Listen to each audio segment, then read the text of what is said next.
কথা।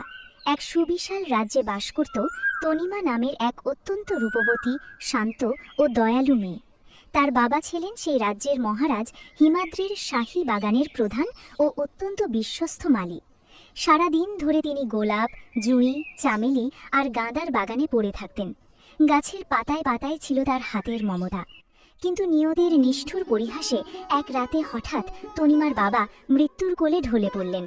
মাথার ওপর থেকে বাবার ছায়া সরে যাওয়ায় তনিমা ও তার মায়ের জীবনে নেমে এলো চরম কষ্ট ও দারিদ্র্যের এক ঘন অন্ধকার। তনিমা রে, এখন আমাদের কি হবে মা? তোর বাবা তো আমাদের এই অনাথ করে দিয়ে চিরকালের মতো চলে গেল।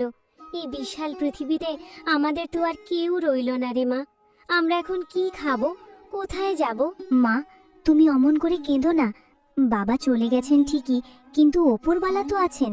বাবা সবসময় বলতেন যে সততার পথে চলে ঈশ্বর কার হাত কখনো ছাড়েন না। তুমি একটু শান্ত হও মা। আমি কালই মহারাজ হিমাদ্রির দরবারে গিয়ে আমাদের এই অসহায় অবস্থার কথা জানাবো। উনি খুব দয়ালু, উনি নিশ্চয়ই আমাদের একটা পথ দেখাবেন। মহারাজ কি আমাদের মতো সামান্য গরিবের কথা শুনবেন মা? তোর বাবার তো আর কোনো সম্পত্তি নেই যে আমরা সেটা বিক্রি করে দুবেলা দুমুঠো খাবো। বাবার জমানো কোনো টাকা নেই ঠিকই মা, কিন্তু বাবার ওই শাহী বাগানের প্রতিটি গাছে বাবার ঘাম আর সততার আশীর্বাদ লেগে আছে। তুমি আমাকে শুধু আশীর্বাদ করো মা। পরের দিন তনিমা চোখের জল মুছতে মুছতে মহারাজ হিমাদ্রির রাজদরবারে গিয়ে উপস্থিত হলো।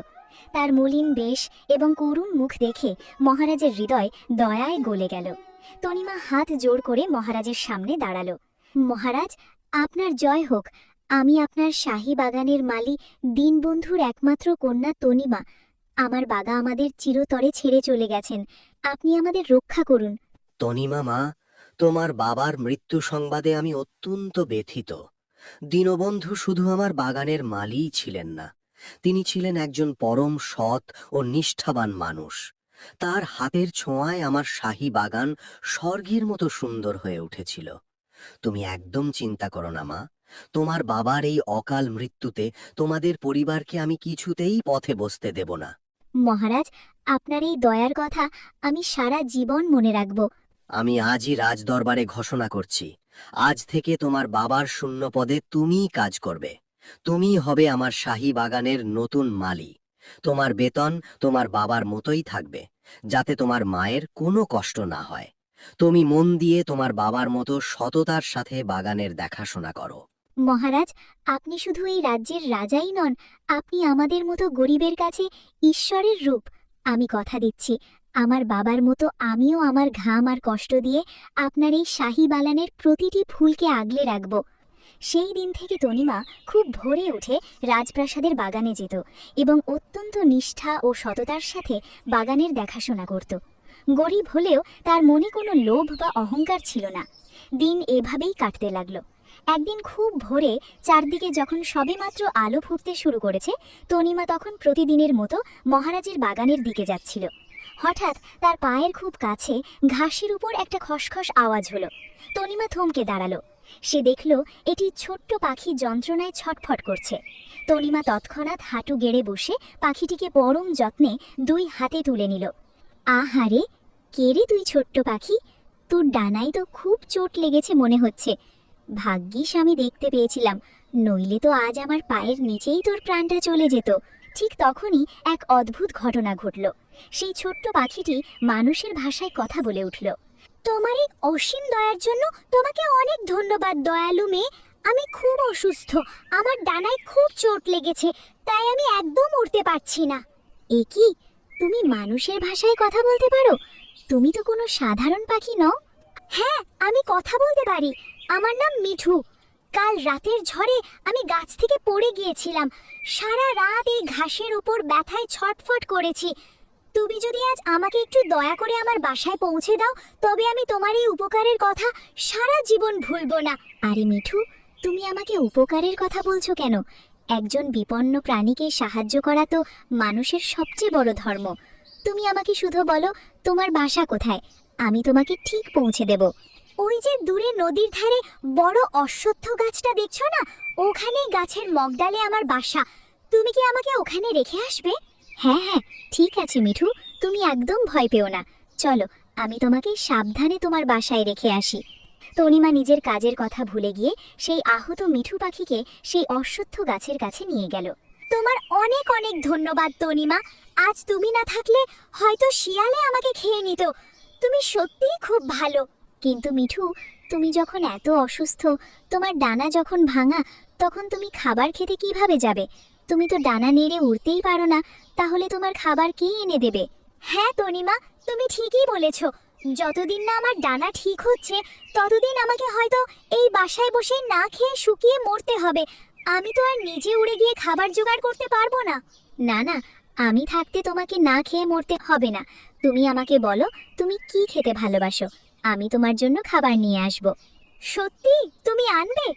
তুমি যদি আমার খাবার জন্য কিছু মিষ্টি সুগন্ধি ফুলের ব্যবস্থা করে দাও তবে খুব ভালো হয়, কারণ আমি সাধারণ দানাশস্য খাই না, আমি শুধু তাজা ফুলই খাই।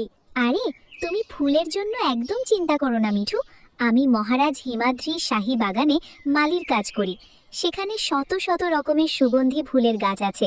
গোলাপ, পদ্ম, চামেলি সব আছে। আচ্ছা মিঠু, এখন আমাকে কাজে যেতে হবে। ফেরার সময় আমি তোমার জন্য অনেক ফুল নিয়ে আসব। তনিমা দ্রুত রাজপ্রাসাদের শাহী বাগানের দিকে রওনা হলো। সেখানে পৌঁছে সে সারা দিন বাগানে কাজ করলো।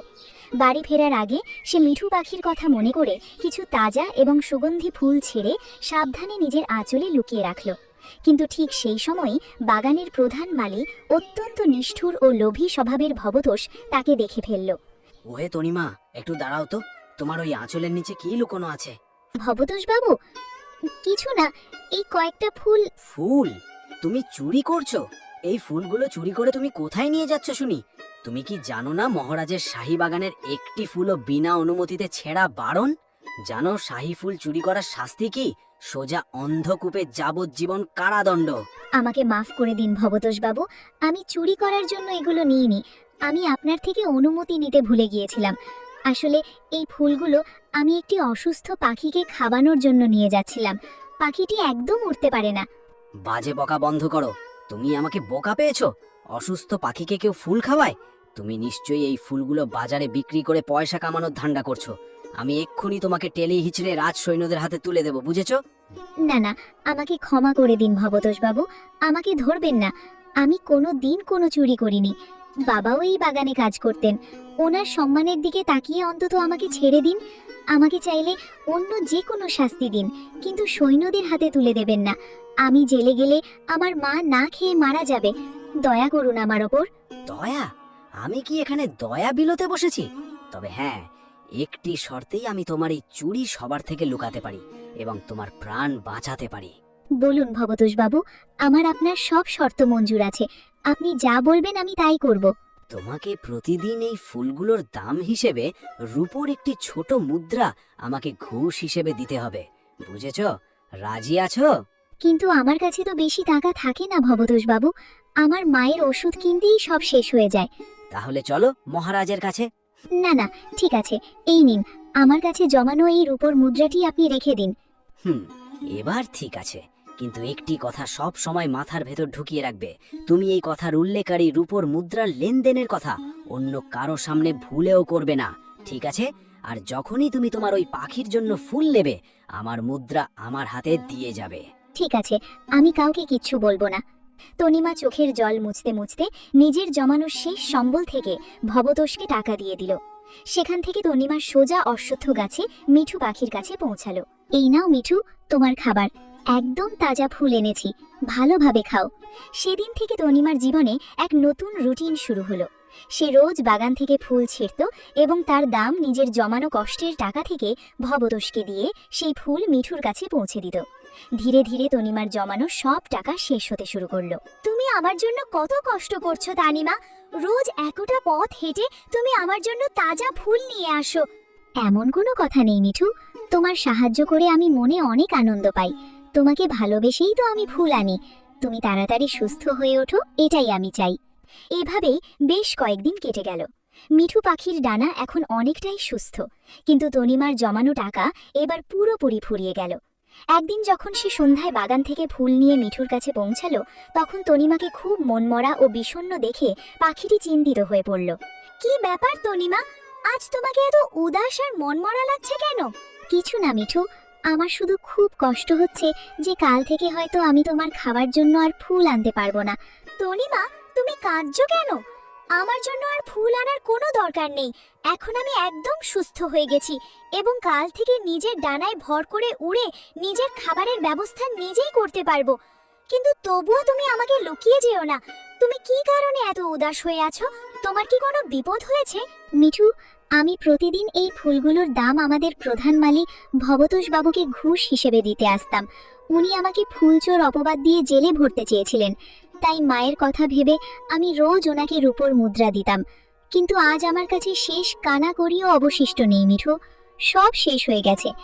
আজ আমি মায়ের জন্য খাবারও কিনতে পারিনি। এই কথা বলে তনিমা মিঠুকে ভবতোষের সেই জঘন্য চক্রান্তের সব কথা খুলে বলল। সবকিছু শুনে মিঠুর চোখ ছলছল করে উঠল। সে বুঝতে পারল এই মেয়েটির হৃদয় কতটা পবিত্র। আরে তুমি দুঃখ পেও না মিঠু, আমি এজন্য মন মরা ছিলাম না যে আমার কাছে টাকা নেই বা আমি ঘুষ দিয়েছি। বরং আমি এই কথা ভেবে চিন্তিত ছিলাম যে কাল তোমার জন্য আমি ফুল কোথা থেকে আনবো। তুমি না খেয়ে থাকলে আমার খুব কষ্ট হতো, কিন্তু এখন তোমাকে সম্পূর্ণ সুস্থ দেখে আমার মনের সব চিন্তা দূর হয়ে গেছে। আচ্ছা, এখন আমি চলি। ঠিক আছে, তুমি যাও। তোমার মায়ের জন্য নিশ্চয়ই কষ্ট হচ্ছে, কিন্তু আমার সাথে রোজ দেখা করতে ভুলবে না কিন্তু। তুমি আমার সবচেয়ে ভালো বন্ধু তনিমা। সেদিন থেকে তনিমা মিঠুর জন্য আর ফুল তো আনতো না, কিন্তু কাজ থেকে ফেরার সময় রোজ তার সাথে প্রাণ খুলে গল্প করে যেত। তাদের দুজনের মধ্যে এক অদ্ভুত সুন্দর বন্ধুত্বের সৃষ্টি হলো।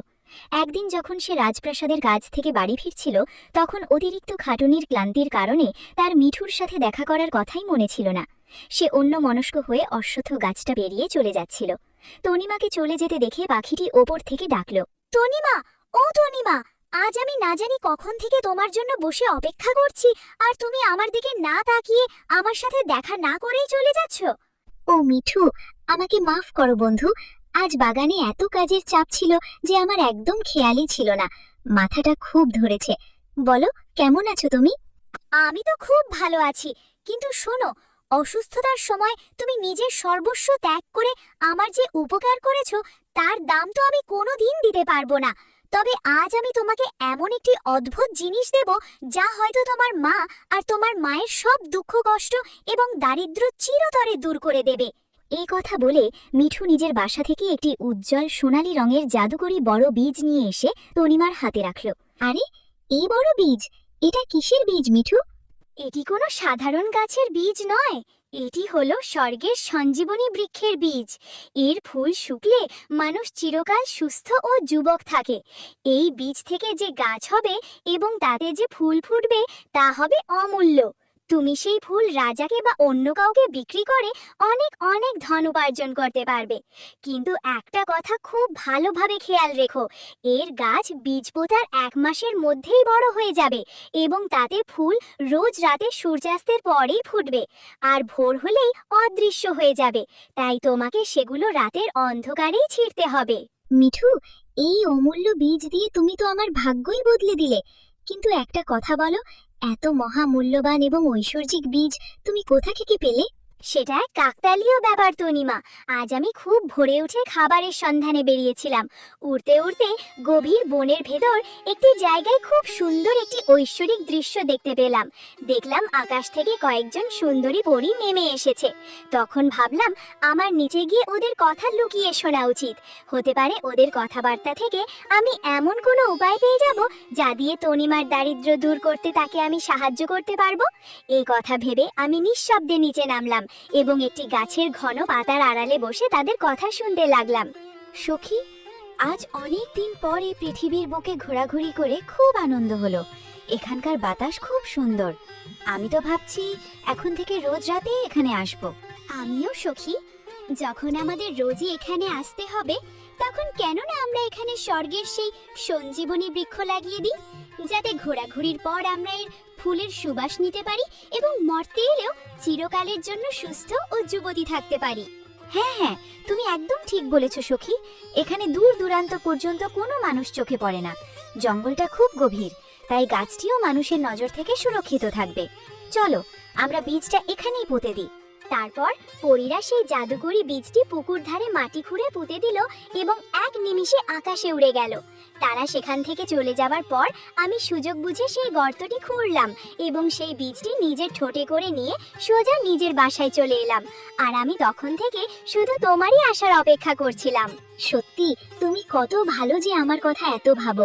তোমার এই উপহারের জন্য তোমাকে অনেক অনেক ধন্যবাদ। আচ্ছা চলো এবার আমি চলি, মাকে গিয়ে সব কথা বলতে হবে। কিন্তু একটা কথা খুব ভালোভাবে খেয়াল রেখো, এর বিশেষত্বের কথা তুমি ঘুণাক্ষরেও অন্য কাউকে বলবে না। মানুষ খুব লোভী হয়, নইলে তা তোমার জন্য বড় বিপদ ডেকে আনবে। তুমি একদম চিন্তা করো না মিঠু, আমি কাউকে কিছু বলবো না। তনিমা সেই জাদুকরি সোনালী বীজটি হাতে নিয়ে বাড়ির দিকে হাঁটতে লাগলো, কিন্তু তার মনে এক গভীর চিন্তার উদয় হলো।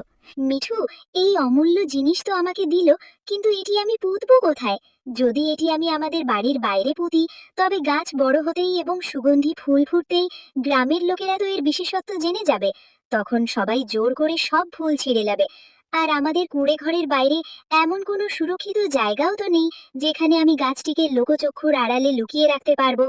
তাহলে এই বীজটি লাগাবো কোথায়? সে হাঁটতে হাঁটতে হঠাৎ একটা বুদ্ধি বের করলো। কেননা আমি এটাকে মহারাজের শাহী বাগানেই পুঁতে দিই, তাহলে সেখানে পাহারাদার থাকবে, তার উপযুক্ত নিরাপত্তাও থাকবে। যদি একবার গাছটি বড় হয়ে যায়, তবে হয়তো সারা জীবনে আমার আর আমার মায়ের কোনো জিনিসের অভাব থাকবে না। মহারাজ তো এমনিতেই খুব দয়ালু, উনি আমাকে ওই ফুলের দাম দিতে রাজি হয়ে যাবেন। আর সাথে মহারাজ আমার থেকে সেই অদ্ভুত গাছটি পেয়ে নিশ্চয়ই খুশি হবেন।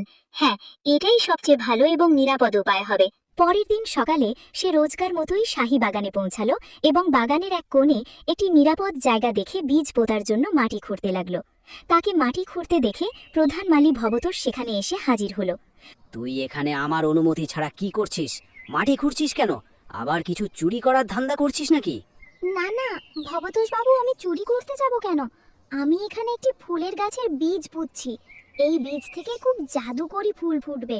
তনিমা তার সরল বিশ্বাসে মিঠু পাখির নিষেধ ভুলে গিয়ে প্রধান মালি ভবতোষকে সেই বীজ এবং তা থেকে বের হতে চলা গাছ ও তার সঞ্জীবনী ফুলের সমস্ত বিশেষত্বের কথা এক নিঃশ্বাসে বলে দিল। সব শুনে ভবতোষের ধূর্ত চোখে লোভের এক গভীর ও ভয়ঙ্কর আভা ফুটে উঠল। যদি এই বোকা মেয়ের কথা সত্যি হয়, তবে সত্যি এই বীজ অমূল্য। এর মাধ্যমে তো আমি মহারাজের থেকে লক্ষ লক্ষ স্বর্ণমুদ্রা কামাতে পারবো। আমি একাই এই রাজ্যের সবচেয়ে বড় ধনী হয়ে যাব। কেননা 1 মাসের ফলাফল দেখেই নি, তারপরেই মেয়েটাকে ঘাড় ধাক্কা দিয়ে বের করে দেব। ভবতোষ বাবু, আপনি কি ভাবছেন? দয়া করে আমাকে এটি পোতার অনুমতি দিন। গাছটি বড় হওয়ার পর ফুল থেকে যা আয় হবে, আমি কথা দিচ্ছি তার অর্ধেক ভাগ আমি আপনাকেও দেব। হ্যাঁ হ্যাঁ, ঠিক আছে ঠিক আছে, তুমি এটি এখানেই পুঁততে পারো। বীজ পোতার পর তনিমা নিজের অন্য কাজে লেগে পড়ল এবং প্রধান মালিও নিজের কাজে লেগে পড়ল। কিন্তু সেদিন থেকে প্রধান মালি ভবতোষ তনিমার সাথে খুব মায়াবী ও ভালো আচরণ করতে লাগলো এবং তনিমাকে কাজে সাহায্যও করতে লাগলো, যাতে সে তাকে বিশ্বাস করে। বাড়ি ফিরে তনিমা তার মাকে সব খুলে বলল। একে একে দিন কাটতে লাগলো।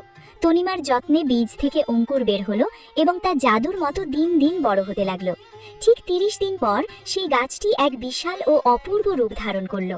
তনিমা এবং ভবতোষ সারাদিন নিজেদের কাজে ব্যস্ত রইল। তারপর সূর্য ডোবার সাথেই রাজপ্রাসাদ এবং আশেপাশের পরিবেশ এক অদ্ভুত স্বর্গীয় সুগন্ধে মেতে উঠল। আহ, গাছে তো চমৎকার ফুল ফুটেছে। বাহ বাহ বাহ বাহ, কি মনোমুগ্ধকর সুগন্ধ এই ফুলগুলোর। এই সুগন্ধ নাকে যেতেই আমি নিজেকে একদম তরতাজা ও পরম সুস্থ অনুভব করছি। আমার সব ক্লান্তি দূর হয়ে গেল। তনিমা আনন্দে আত্মহারা হয়ে ফুল ছেঁড়ার জন্য গাছের দিকে এগোলো। সে ভাবল এই ফুল সে মহারাজকে উপহার দেবে। ঠিক তখনই ভবতোষ তার চক্রান্তের জাল বিছালো। আমি এই ফুলগুলো মহারাজকে দেব, তিনি নিশ্চয়ই খুব খুশি হবেন। তনিমার মুখের কথা শেষ হতে না হতেই ভবতোষের আসল শয়তানি রূপ বেরিয়ে এলো। সে হঠাৎ করে বিকট শব্দে চিৎকার করতে শুরু করলো। সিপাহীরা, কোথায় তোমরা সব? জলদি এসো, গ্রেপ্তার করো এই চোর মেয়েটাকে। আজ এই চোর একদম হাতে নাতে ধরা পড়েছে। ধরো একে, কোনোভাবেই যেন পালাতে না পারে। এ কি? না না না ভবতোষ বাবু, এ কি বলছেন আপনি? আমি চুরি করিনি। আপনি তো জানেন আমি কেন ফুল ছিঁড়ছি। আপনি আমাকে চোর বলছেন কেন? মুহূর্তের মধ্যে চারদিক থেকে রাজসৈনিকরা ছুটে এসে তনিমাকে চারদিক থেকে ঘিরে ফেলল। আজ আমার সম্পূর্ণ বিশ্বাস হয়ে গেল যে এর আগেও যে শাহী বাগান থেকে ফুলগুলো চুরি হয়েছে, সেগুলো এই মেয়েটিই চুরি করেছে। আমি এতদিন শুধু সন্দেহ করছিলাম, আজ নিজের চোখে দেখলাম। না না, ছেড়ে দিন আমাকে, আমি কোনো চুরি করিনি। সিপাহী ভাইরা, আপনারা বিশ্বাস করুন, এই গাছটি আমার কষ্টের ফল। আমি নিজেই বীজ পুঁতেছি। এই ফুলগুলোর অধিকার আমার।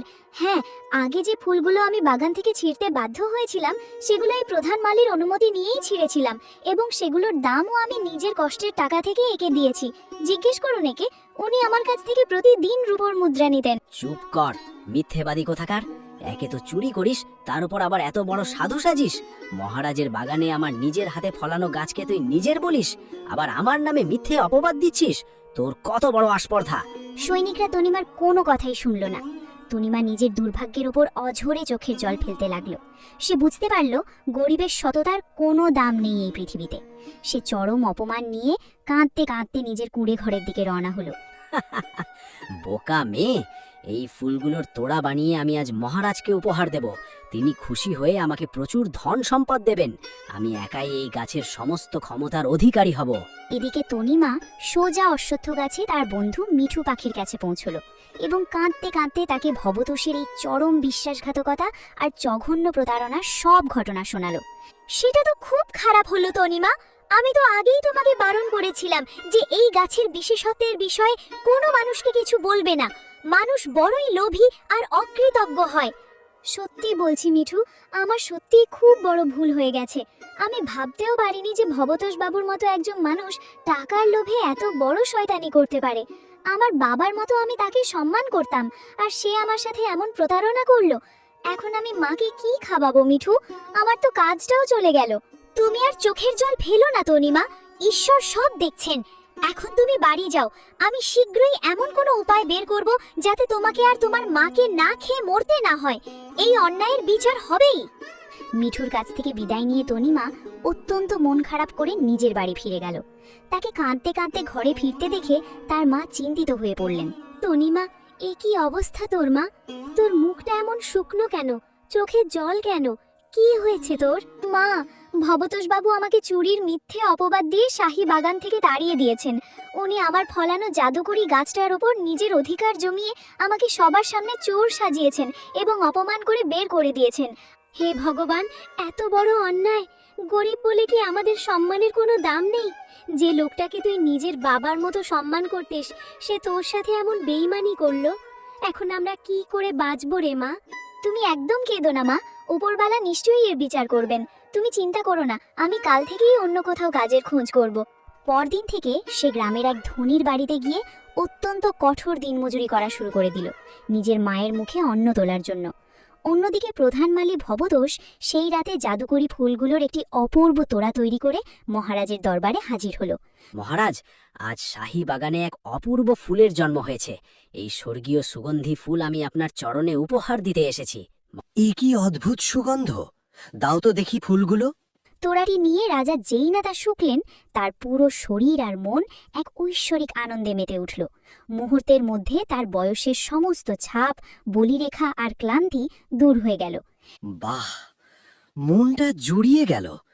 ভবতোষ, আমার মনে হচ্ছে আমি যেন আমার বার্ধক্য থেকে পুনরায় 25 বছরের এক তরতাজা যুবকে পরিণত হয়েছি। আমার শরীরে অসুরের মতো শক্তি ফিরে এসেছে। এগুলো কোন গাছের ফুল? মহারাজ, এগুলো সঞ্জীবনী গাছের ফুল। এগুলো শুকলে মানুষ চিরকাল যুবক এবং পরম সুস্থ থাকে।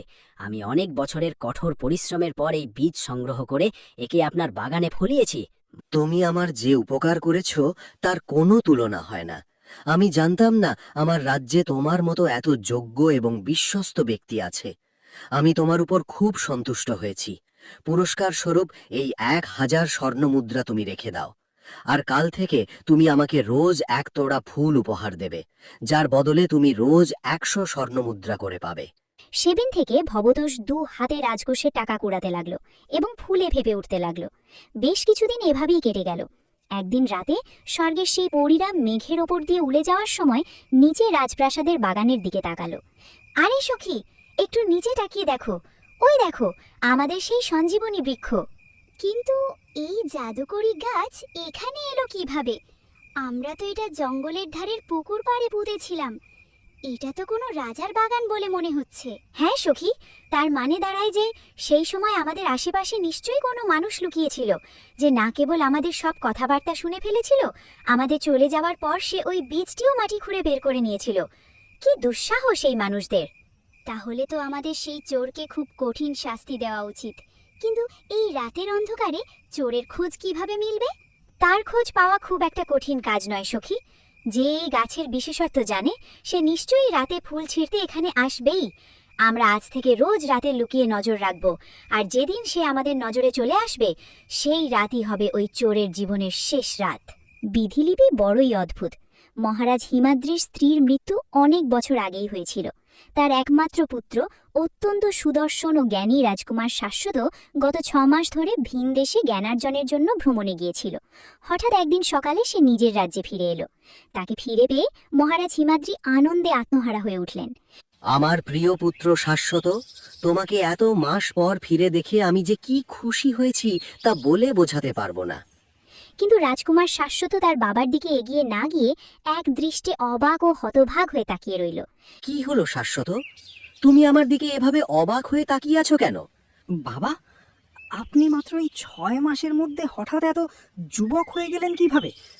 আপনার হাতে কি কোনো জাদুকরি সঞ্জীবনী লেগেছে নাকি? এখন সেরকমই কিছু বুঝে নাও পুত্র। আমার বাগানে এক অদ্ভুত জাদুর গাছ ফলেছে। আচ্ছা, সেসব কথা পরে হবে। আগে তুমি রাজমহলের ভেতরে তো চলো, তারপর শান্তিতে খাওয়া দাওয়া করতে করতে সব কথা হবে। এসো। কিন্তু বাবা ও ছেলের একে অপরের সাথে অনেক দিন পর মিলিত হওয়ার এত আনন্দ ছিল যে সারা দিন ধরে গল্পগুজব আর উদযাপনের মাঝে রাজকুমার শাশ্বত তার বাবার ওই জাদুকরি গাছের আসল রহস্য জানার কথা আর জিজ্ঞেস করতে পারল না। রাজাও তাকে পরিষ্কার করে কিছু বলার সুযোগ পেলেন না। রাজকুমার শাশ্বত নিজের শোয়ার ঘরে গিয়ে বিছানায় শুতেই এক ঐশ্বরিক ও স্বর্গীয় ফুলের সুগন্ধ তার নাকে আসতে লাগলো। সে মোহিত হয়ে তক্ষুনি প্রাসাদ থেকে বেরিয়ে একাই শাহী বাগানের দিকে চলে গেল। ঠিক সেই সময়েই পরীরাও উড়তে উড়তে শাহী বাগানের উপর পৌঁছল এবং লুকিয়ে নজর রাখতে লাগলো। কি অপূর্ব এই ফুলের গাছ! এর সুগন্ধেই তো মন প্রাণ জুড়িয়ে যায়। এমন ফুল তো আমি জীবনেও দেখিনি। একটু হাত দিয়ে ছুঁয়ে দেখি তো। রাজকুমার যেই না ফুলগুলোতে হাত দিয়েছে অমনি পরীরা গাছের আড়াল থেকে বেরিয়ে এলো। আরে আরে সখী, ওই দেখো, শাহী বাগানে কোনো এক তরুণ মানুষ আমাদের সঞ্জীবনী গাছের ফুল ছিঁড়ছে। নিশ্চয়ই এই সেই চোর যে আমাদের জাদুকরি বীজ চুরি করেছিল। আর কোনো কথা নয়, এসো আজ একে আমরা চিরদিনের মতো মজা চাখাই। এমন শাস্তি দেব যাতে আর কোনো মানুষ জিনিসে হাত দেওয়ার সাহস না পায়। রাজকুমার শাশ্বত কোনো বিপদ আঁচ করতে পারত বা কিছু বলতে পারত এর আগেই পরীরা তাদের হাতের জাদুদণ্ডগুলো একসাথে ঘুরিয়ে রাজকুমারের দিকে তাক করলো। এক তীব্র ঝলকানি দিয়ে রাজকুমার শাশ্বত চোখের পলকে এক জীবন্ত মানুষ থেকে একটি প্রাণহীন মূর্তিতে পরিণত হলো। এবার একে আমাদের পরীদের জাদু ছাড়া এই পৃথিবীতে আর কেউই জ্যান্ত করতে পারবে না। এটাই এর চুরি করার উপযুক্ত শাস্তি। চলো সখী, এবার আমরা ফিরে যাই। পরের দিন ভোর হওয়ার সাথে সাথেই যখন প্রহরীরা বাগানে পাহারায় এলো, তারা রাজকুমারকে পাথরের মূর্তি হিসেবে দেখে চিৎকার করে উঠল। মহারাজ, সর্বনাশ হয়ে গেছে! রাজকুমার শাশ্বত বাগানের মাঝখানে পাথরের মূর্তি হয়ে দাঁড়িয়ে আছেন। তার দেহে কোনো প্রাণ নেই। কি বলছিস তুই? আমার একমাত্র পুত্র, আমার শাশ্বত! মহারাজ হিমাদ্রি পাগলের মতো দৌড়ে বাগানে পৌঁছলেন। বাগানে আগে থেকেই প্রাসাদের চাকর বাকর এবং প্রধান মালী ভবতোষও ভয়ে কাঁপতে কাঁপতে উপস্থিত ছিল। নিজের একমাত্র পুত্রকে পাথরের নিথর মূর্তি হয়ে থাকতে দেখে রাজা হু হু করে কেঁদে উঠলেন। কিন্তু তারপর তার বুকের ভেতরের কষ্ট এক প্রচণ্ড রাগে ফেটে পড়ল। ভবতোষ, এদিকে আয় শয়তান! এই জাদুকরি গাছটি তুই ফলিয়েছিলি। তুই এর সমস্ত জাদু জানিস। তুই বলতে পারবি যে আমার নিষ্পাপ রাজকুমার তোর ওই ফুল স্পর্শ করতে গিয়ে পাথর কিভাবে হয়ে গেল? তাড়াতাড়ি জবাব দে, নইলে আমি এই মুহূর্তে তোর গর্দান ধর থেকে আলাদা করে দেব। আমি সত্যি কিছু জানি না মহারাজ। এই গাছ তুই ফলিয়েছিস এবং এর সমস্ত রহস্য তুই ভালো করেই জানিস। নিশ্চয়ই তুই কোনো চক্রান্ত করেছিস। তাড়াতাড়ি বল, আমার ছেলে পাথর কিভাবে হলো? ভবতোষ নিজের নিশ্চিত মৃত্যু সামনে দেখতে পেল। সে বুঝল এখন সত্যিটা বলাতেই একমাত্র প্রাণ বাঁচার উপায় আছে। মহারাজ, আমাকে প্রাণে মারবেন না। আমি টাকার লোভে পড়ে আপনাকে ডাহা মিথ্যে বলেছিলাম যে এই অদ্ভুত গাছটিকে আমি ফলিয়েছি। আসলে এই গাছটি ফলানোর আসল ব্যক্তিটি হলো ওই তনিমা, যার বাবা আগে এখানে মালি ছিলেন। আমি তনিমাকে ফুল চুরির অপবাদ দিয়ে ভয় দেখিয়ে এখান থেকে তাড়িয়ে দিয়েছিলাম এবং এই গাছের উপর নিজের অধিকার জমিয়েছিলাম। কি এত বড় কথা তুই আমার কাছে লুকিয়েছিস? হ্যাঁ মহারাজ, আমি জঘন্য অপরাধ করেছি। এই গাছটিকে ১.৫-২ মাস আগে সেই ওই পরীদের কাছ থেকে বীজ পেয়ে ফলিয়েছিল, কিন্তু এই গাছের অমূল্য বিশেষত্ব জেনে আমার প্রচণ্ড লোভ জন্মে যায়। আমাকে ক্ষমা করে দিন। নীচ প্রতারক, তুই যে শুধু তনিমা ও তার মৃত বাপের আত্মার সাথেই প্রতারণা করেছিস তা নয়, বরং আমার সাথেও মিথ্যে বলে প্রচুর ধনসম্পদ আত্মসাৎ করেছিস, এবং তোর ওই মিথ্যের কারণেই আজ আমার ছেলেকে এই বিপদে পড়তে হলো। তোকে আমি আজীবন নরক যন্ত্রণা দেব। সৈনিকেরা, নিয়ে যাও একে এবং সারা জীবনের জন্য অন্ধকার কালকুঠুরিতে বন্দি করে দাও, আর তনিমাকে যত তাড়াতাড়ি সম্ভব সসম্মানে আমার সামনে হাজির করো। মহারাজের আদেশে সৈনিকরা দ্রুত তনিমার কুড়ে বাড়িতে পৌঁছল। এতগুলো রাজসৈনিককে নিজেদের ভাঙা বাড়ির সামনে দেখে তনিমার মা ভয়ে কাঁপতে কাঁপতে ঘর থেকে বেরিয়ে এলেন। আমার মেয়েকে আপনারা কোথায় নিয়ে যেতে এসেছেন? আমার মেয়ে তো কোনো দোষ করেনি। ও তো সেদিনই চুরির মিথ্যে অপবাদে মালির কাজ ছেড়ে দিয়েছে। দয়া করুন বাবা, আমার মেয়েটাকে আপনারা ধরে নিয়ে যাবেন না। আপনি একদম ভয় পাবেন না মা। আমরা তনিমা দেবীকে কোনো শাস্তি দিতে আসিনি, বরং স্বয়ং মহারাজ ওনাকে অত্যন্ত সসম্মানে রাজদরবারে স্মরণ করেছেন। ওনার কোনো ক্ষতি হবে না। আমরা মহারাজের আদেশে ওনাকে সসম্মানে নিয়ে যেতে এসেছি। মা, তুমি শান্ত হও, কেঁদো না। মহারাজের যখন আদেশ, তখন আমাকে তো যেতেই হবে। ঈশ্বর আমাদের সহায় আছেন, তুমি চিন্তা করো না, আমি ঠিক ফিরে আসব। মায়ের আশীর্বাদ নিয়ে তনিমা ঘর থেকে বের হলো এবং সৈনিকরা তনিমাকে অত্যন্ত সম্মানের সাথে রাজপ্রাসাদের দিকে নিয়ে আসতে লাগলো। তখনই রাস্তায় একটি গাছের ডাল থেকে তাকে মিঠু পাখি দেখে ফেলল। আরে, রাজার সৈনিকরা তনিমাকে আবার কেন নিয়ে যাচ্ছে? তনিমা তো কোনো অপরাধ করেনি। আমাকে এক্ষুনি রাজপ্রাসাদে পৌঁছে এর আসল কারণ জানতে হবে। আমার বন্ধুকে আমি কিছুতেই বিপদে পড়তে দেব না। কিছুক্ষণ পর সৈনিকরা তনিমাকে মহারাজের সামনে রাজদরবারে পেশ করল। তনিমা মা, তুমি আমাদের শাহী বাগানে এমন এক জাদুকরী গাছ লাগিয়েছ যা ছুঁতেই আমার একমাত্র পুত্র রাজকুমার শাশ্বত পাথরের মূর্তি হয়ে গেছে। পাথরের মূর্তি হয়ে গেছেন রাজকুমার? এ কি ভয়ঙ্কর কথা শুনছি মহারাজ। হ্যাঁ মা, বলো, সে পাথরের মূর্তি কিভাবে হয়ে গেল আর কিভাবে তাকে পুনর্জীবিত করা সম্ভব? তুমি এর বীজ এনেছিলে। মহারাজ, আমি ওই গাছটি আপনার কল্যাণের জন্য লাগিয়েছিলাম, কিন্তু আমার এটা একেবারেই জানা নেই যে রাজকুমার কিভাবে পাথরের মূর্তি হয়ে গেলেন। আমি তো কবেই এই প্রাসাদ ছেড়ে চলে গেছি। তুমি যদি এর সমাধান না করতে পারো তাহলে আমার রাজ্য শেষ হয়ে যাবে। ঠিক তখনই মিঠু পাখি ডানা ঝাপটাতে ঝাপটাতে উড়ে এসে সোজা রাজসভার মাঝখানে মহারাজের সিংহাসনে ঠিক সামনে বসল। থামুন রাজন! এ কি, একটি পাখি, তাও আবার মানুষের ভাষায় একদম স্পষ্ট কথা বলছে। তুমি কে পাখি? আমি কোনো সাধারণ পাখি নই মহারাজ, আমার নাম মিঠু। আমি হলাম সেই জীবন্ত সাক্ষী যেই সমস্ত ঘটনার শুরু থেকে শেষ পর্যন্ত জানে। তনিমাকে এই জাদুকরি বীজ আমিই দিয়েছিলাম। তুমি সব জানো? তাহলে আমাকে বলো, আমার ছেলে পাথর হলো কিভাবে? এরপর মিঠু পাখি রাজাকে পরীদের বীজ পোতা থেকে শুরু করে তনিমার বীজ পাওয়া, ভবতোষের চক্রান্ত এবং পরীদের প্রতিশোধ স্পৃহার পুরো ঘটনা বিস্তারিতভাবে শোনালো। রাজন, আমার বিশ্বাস যে এসব ওই স্বর্গের পরীদেরই রাগের ফল। তারা রাতের অন্ধকারে এসে ভেবেছে রাজকুমারী হয়তো সেই চোর যে তাদের বীজ চুরি করেছে, তাই ভুল করে তারা রাজকুমারকে অভিশাপ দিয়ে পাথর বানিয়েছে। একমাত্র তারাই রাজকুমার শাশ্বতকে নতুন জীবন দিতে পারে। ঠিক আছে দয়ালু পাখি, আমি তোমার সাক্ষ্য এবং তোমার বন্ধু তনিমার কথা মেনে নিচ্ছি। তনিমা, মনে রেখো, যদি 3 দিনের মধ্যে আমার পুত্রকে আমি জ্যাত না পাই তাহলে এর ফল খুব খারাপ হবে। আমার আপনার এই শর্ত স্বীকার আছে রাজন। আমি আমার প্রাণ দিয়ে হলেও আপনার ছেলেকে ফিরিয়ে আনব।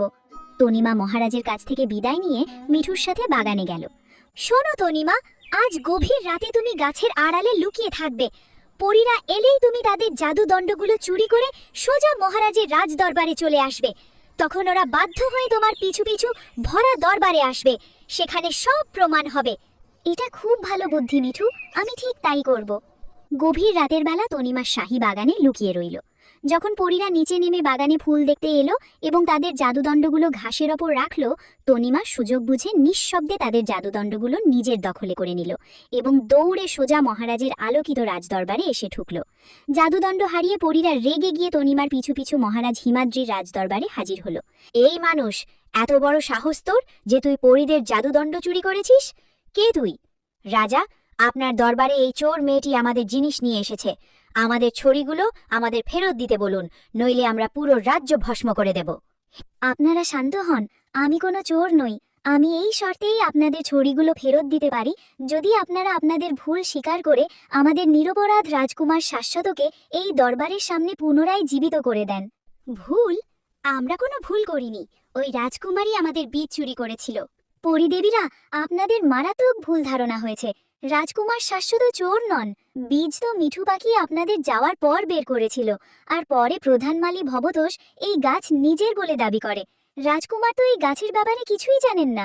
এরপর তনিমা ভরা রাজদরবারে পরীদের সামনে নিজের সাথে ঘটা অভাব, দুঃখ এবং ভবতোষের করা সমস্ত জঘন্য প্রতারণার কাহিনী অত্যন্ত সাহসের সাথে শোনালো।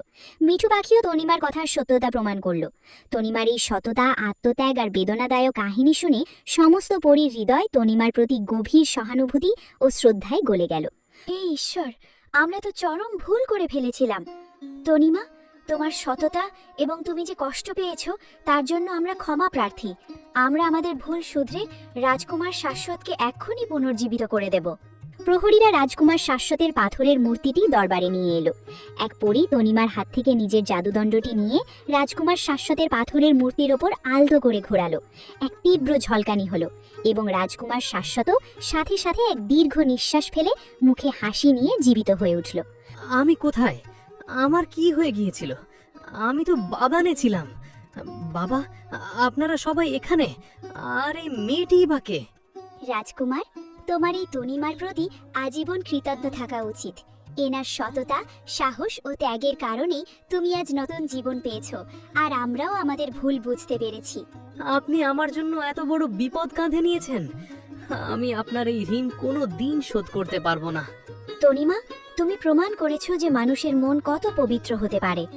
আমরা তোমাকে এই রাজার প্রাসাদের চেয়েও বড় এবং সুন্দর এক জাদুকরী প্রাসাদ উপহার দেব, আর এত ধন সম্পদ দেব যে তোমার আর তোমার বৃদ্ধা মাকে কখনো কোনো অভাব স্পর্শ করতে পারবে না। কিন্তু এর সাথেই এই সঞ্জীবনী গাছটি আমরা আমাদের সাথে স্বর্গে চিরতরে নিয়ে যাব, কারণ মানুষের পৃথিবীতে লোভ বড্ড বেশি। আপনাদের এই ভালোবাসার জন্য অনেক ধন্যবাদ পরিদেবীরা। আপনারা গাছ নিয়ে যেতে পারেন। পরীরা তনিমাকে আশীর্বাদ করে সেই জাদুকরী গাছটিকে নিজেদের সাথে নিয়ে আকাশে উড়ে গেল। মহারাজ হিমাদ্রি নিজের ভুল বুঝতে পেরে তনিমার কাছে 2 হাত জোর করে ক্ষমা চাইলেন। তনিমা মা, আমি রাজা হয়েও তোমার সততা চিনতে পারিনি। তুমি আমাকে এবং আমার ছেলেকে নতুন জীবন দিয়েছ। আমি চাই তুমি এই রাজ্যের রানী হও। রাজকুমার শাশ্বতও তনিমার রূপ ও গুণে মুগ্ধ হয়ে তাকে স্ত্রী হিসেবে গ্রহণ করার প্রস্তাব দিল। এরপর এক শুভ দিনে অত্যন্ত আনন্দ ও ধুমধামের সাথে রাজকুমার শাশ্বতের বিয়ে তনিমার সাথে সম্পন্ন হলো। তনিমা ও রাজকুমার শাশ্বত পরিদের দেওয়া সেই জাদুকরী বিশাল প্রাসাদে তনিমার মাকে নিয়ে পরম আনন্দে বসবাস করতে লাগলো। আর তাদের সেই পুরনো বন্ধু মিঠু পাখিও রাজপ্রাসাদে তাদের সাথেই থেকে গেল। সততা ও দয়ার এই চরম বিজয়ের গল্প রাজ্যের প্রতিটি মানুষের মুখে মুখে যুগ যুগ ধরে ছড়িয়ে রইল।